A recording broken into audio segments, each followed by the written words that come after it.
Étant donné que ce dernier est l'équivalent d'allumer une lumière en pleine obscurité, eh bien, ça dérange. Et on fera tout pour l'éteindre.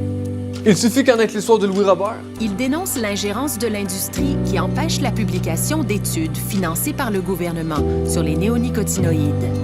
Des semences enrobées de ces pesticides, dits tueurs d'abeilles, sont utilisées dans près de 100% des champs de maïs au Québec. Louis Robert mettra son emploi en jeu pour que ces données soient connues du grand public. En janvier 2019, il est congédié. Benito Malou. When I published this paper, all that I was idealistic because I thought I uncovered a truth. NFL doctors had filed a complaint against me that I was not practicing science, that I was fraudulent. It was never about me. It was about the players who suffered from this. And I believe that when you do something in truth, out of love, you step out into the light. Ghislaine Langto. Ça a été progressif. Ça a commencé par la prise de conscience du système médical, de mon métier. Et j'ai réalisé, avec le temps, que tout le système médical est contrôlé par l'argent et sert à faire de l'argent. Donc, il faut que les gens soient malades, puis de plus en plus malades. Le système médical est fait pour rendre le monde malade. Quand j'ai vu ça, moi, j'ai dit, je peux pas. Et j'ai écrit La mafia médicale, où j'ai expliqué le système, comment il fonctionnait. Et j'ai quitté. J'ai quitté, puis là, ils m'ont fait un procès, parce qu'un médecin qui écrit ça, c'était pas bien. Et le procès, ils ont retiré mon droit de pratique. Edward Snowden.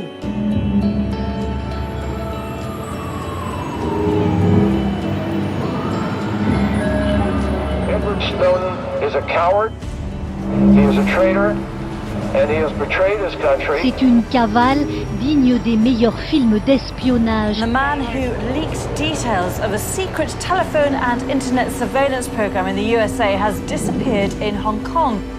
I don't know how anybody can view this person as anything other than a criminal. Que feriez-vous si vous étiez le directeur de la CIA ou le directeur de la NSA? Si vous saviez qu'un individu était sur le point de dévoiler la preuve que vous avez commis de graves crimes? Et si vous aviez les ressources disponibles pour stopper cette personne, y compris des forces meurtrières? Que feriez-vous? Galilée. L'Église va alors se faire méfiante de cet homme qui risque de bouleverser la stabilité du clergé en remettant en cause 1500 ans de dogmes fermement professés par le Vatican. Pour Galilée, il était évident que ses observations corroboraient la théorie copernicienne. Désormais, il n'hésitait plus à soutenir publiquement une vision héliocentriste de notre système solaire. Mais en 1633, l'Église déclare que l'hypothèse de Copernic devait être considérée comme hérétique et Galilée fut condamné par le Vatican pour complicité avec les idées héliocentristes de Copernic. Le savant doit revenir sur ses écrits en avouant s'être trompé. Ainsi que d'innombrables autres êtres humains qui ont le courage d'agir au-delà des restrictions. C'est lors de ces moments qu'on se rend compte que dans la vie, dire la vérité comporte un prix à payer. Et maintenant, c'est l'histoire qui se répète, mais à une échelle mondiale. Vous savez, j'ai eu beaucoup de difficultés à ne pas faire comme avant. C'est-à-dire, dire mon opinion, dénoncer la preuve à l'appui. Et non, ça aurait été totalement inutile. Inutile à cause que j'utilisais la voie facile. La voie de la paresse intellectuelle. Je pointais du doigt, j'attaquais. J'ai laissé mes émotions prendre le dessus et puis ce jour, oui ce jour, j'ai finalement compris.